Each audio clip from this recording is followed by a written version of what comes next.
বিপ্লবী স্বর যেন পৃথিবীর প্রত্যেক প্রান্ত হতে ধ্বনিত হয়। ঈদে মিলাদুন্নবী পালন করা বিদআত নাকি বিদআত না, এই বিতর্কেই রবিউল আউয়াল মাসের গুরুত্ব এবং রাসূল সাল্লাল্লাহু আলাইহি ওয়াসাল্লামের দুনিয়ায় আসার উদ্দেশ্যই হারিয়ে যেতে বসেছে।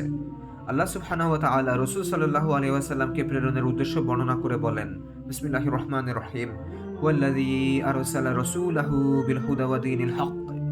তিনি তার রাসূলকে হিদায়াত এবং সত্য দিন দিয়ে প্রেরণ করেছেন, লিইয়ুযহিরাহু আলাদ দীনি কুল্লিহি ওয়ালাউ কারিহাল মুশরিকুন, যাতে তিনি সকল দিনের উপর তা বিজয়ী করে দেন, যদিও মুশরিকরা তা অপছন্দ করে। রাসূল সাল্লাল্লাহু আলাইহি ওয়াসাল্লামকে পাঠানো হয়েছে যাতে পৃথিবীর অন্য সকল দিন, অন্য সকল জীবন ব্যবস্থা, তা সমাজতন্ত্র, পুঁজিবাদ যাই হোক না কেন, অন্য সকল আকীদাহ, তা ধর্মনিরপেক্ষতা হোক বা ধর্মহীনতা, এই সমস্ত কিছুর উপর যেন এই দিন বিজয়ী হয়। রবিউল আউয়াল মাসের একাধিক গুরুত্ব রয়েছে।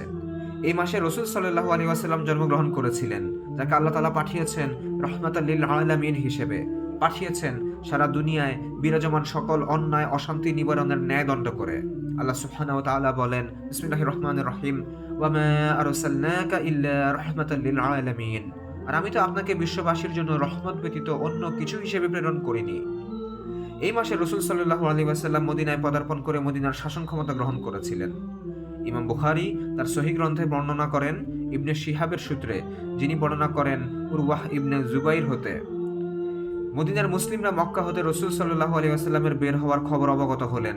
তারা বনু আমর ইবনে আউফ গোত্রের প্রাঙ্গণে রাসূল সাল্লাল্লাহু আলাইহি ওয়াসাল্লামের সাথে সাক্ষাৎ করলেন। দিনটি ছিল রবিউল আউয়াল মাসের সোমবার। একইভাবে ইবনে হিব্বান তার সহিহ গ্রন্থে বর্ণনা করেন রাসূল সাল্লাল্লাহু আলাইহি ওয়াসাল্লাম পৌঁছান রবিউল আউয়াল মাসের 12 তারিখ সোমবার রাতে।